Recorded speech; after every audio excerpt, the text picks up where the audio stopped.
The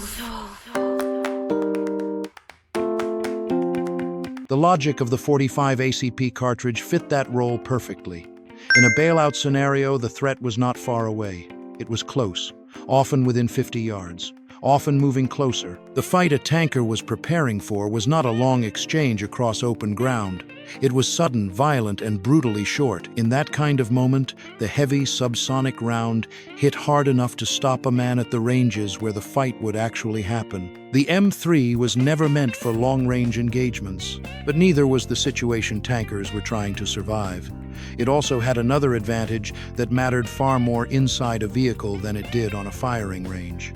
The M3 worked dirty. Tank interiors are not clean spaces. They are cramped metal compartments coated with hydraulic fluid, grease, carbon fouling, dust, powder residue, and the grime that builds up when machinery lives under stress. A weapon carried in that environment cannot be delicate.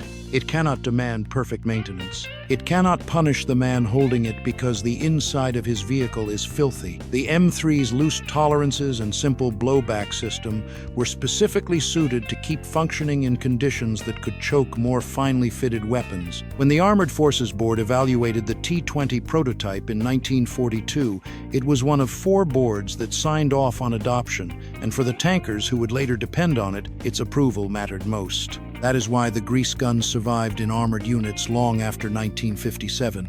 Not because the Army forgot it was there, not because nobody cared enough to replace it. It survived because every generation of American tankers reached the same conclusion their fathers had reached in Normandy. Nothing else did the same job, in the same space, under the same pressure. Through the Korean War, American tankers fought in M46 and M48 Patton tanks across terrain that was punishing to machines and even more punishing to crews. The bailout problem had not changed. A tank could still be hit, the crew could still survive the penetration, and the men waiting outside could still kill them if they emerged, with the wrong weapon in their hands. So the M3A1 stayed. Through the Cold War, armored units sat in West Germany along what planners called the Fulda Gap, the route a Soviet advance was expected to take if the Cold War turned hot. Decade after decade, crews trained for a war that everyone feared, and no one could afford to lose. In that world, the grease gun remained where it had always made the most sense, inside the vehicle. A veteran who served there in the early 1980s, crewing an M106 mortar carrier, later described M3A1s being carried across the unit's vehicles. They fired them on range day once a year. Some of the guns were worn, some looked ancient, but they still worked. Tankers and vehicle crews still carried them on guard duty. By then, the weapons had outlived the generation that first trusted them. Some had been in service longer than the men carrying them had even been alive. And the same logic spread beyond tanks. In Vietnam, helicopter crews arrived at the same conclusion armored vehicle crews had already proven. If a crew crashed in hostile territory, what mattered was not a long rifle built for maneuver warfare. What mattered was a compact, reliable weapon that could be carried in tight quarters and brought into action immediately the instant the crew hit the ground and found itself alone. The M3A1 appeared in that role as well. Different machine, different battlefield, same brutal calculation. What the Army tried to replace the grease gun with tells you just as much as the weapon's long survival. The M14, adopted in 1957 as the general replacement for the M3 among other weapons, fired a full-power rifle cartridge. On paper, it was a modern battle rifle. Inside a vehicle, it was the wrong answer to the wrong problem. It was too long, too powerful for the confined role, too awkward for the exact situation the grease gun had been designed to solve. In the role the M3 had been built for, the M14 was almost absurd. Then came the M16. It was lighter.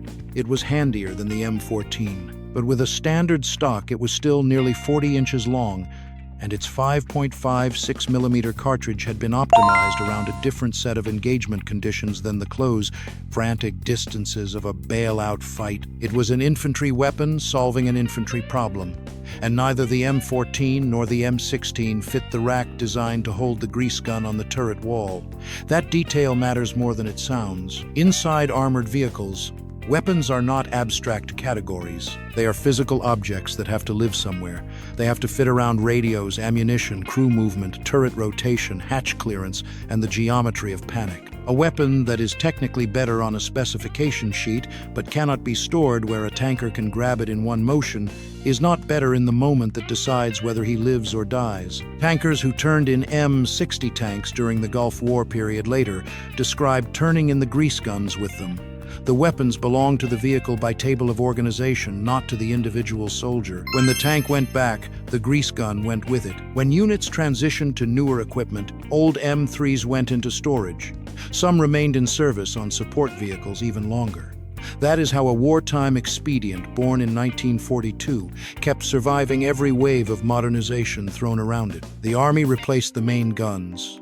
It replaced the armor. It replaced the optics, the radios, the fire control systems. It changed almost everything. But the grease gun remained in the crew compartment because almost nothing else could do what it did within the same physical limits. By the time Stars and Stripes reported in 2008 that the M4 carbine was replacing the M3 submachine gun in select roles for vehicle crews across the Army, the truth was impossible to miss. More than 60 years after it had been designed as a wartime stopgap by an automotive company in Indiana, the weapon meant to be temporary had outlasted every intended replacement in the one job it had been built around. That is not a story of bureaucratic laziness. It is a story of a problem so specific, so unforgiving, and so easy for outsiders to misunderstand that for half a century the best answer remained a stamped metal submachine gun from World War II. In 1991, American tank crews rolled into Kuwait carrying a weapon designed in 1942. The M1A1 Abrams they crewed was the most lethal tank on the battlefield by a considerable margin. It destroyed Iraqi armor at ranges the enemy often could not even see, using thermal optics and a 120mm smoothbore gun that had no peer in that theater.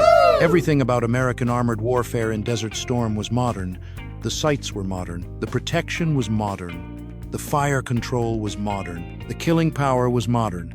Everything except the personal defense weapon mounted inside the crew compartment. That detail matters. The Army's procurement system is not sentimental. Weapons do not stay in service for decades because people think they look good.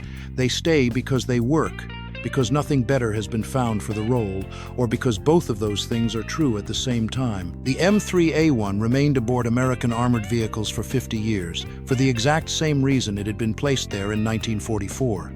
It was short enough to carry through a hatch, light enough to seize in a panic, reliable enough to fire without hesitation, and powerful enough to stop the men trying to kill a crew that had just survived their tank being hit.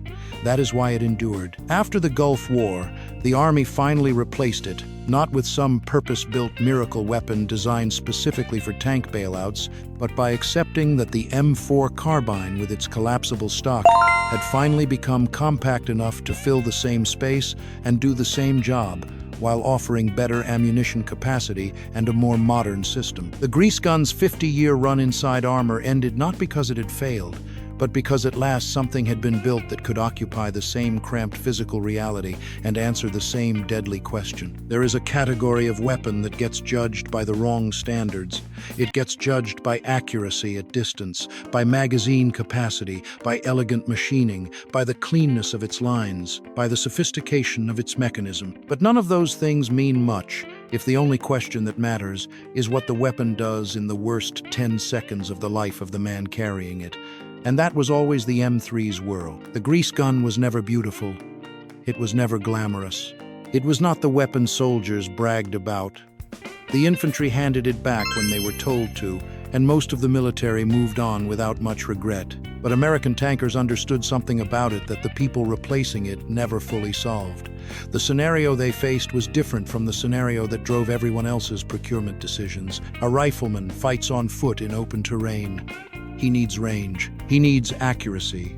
He needs the ability to engage threats at distances measured in hundreds of yards. His battlefield begins with him already outside, already moving, already armed for that world. A tanker lives in a different reality. When everything goes wrong, He does not begin the fight on open ground with room to maneuver. He begins at a standing start, at arm's length from disaster, climbing out of a metal tube into a lethal environment that is already unfolding around him. He is not choosing the ideal weapon for the battlefield. He is grabbing whatever he can bring through the hatch in the exact second it becomes clear the tank will not save him anymore.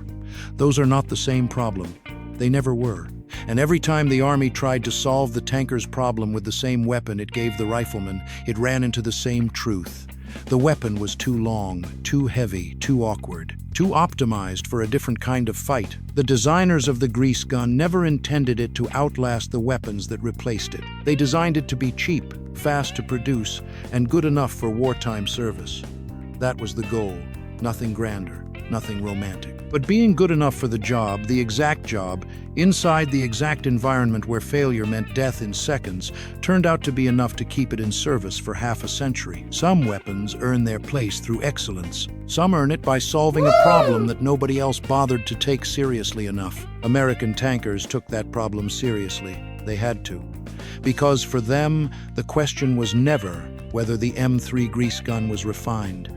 Never whether it was fashionable, never whether it looked outdated next to the latest rifle in the inventory. The question was simpler than that, harder than that. When the armor split open, when the inside of the tank turned into heat, smoke, noise, and panic, when 5 men had only seconds to escape before the vehicle became their tomb, what weapon could they actually get through the hatch and bring to bear before the enemy closed in?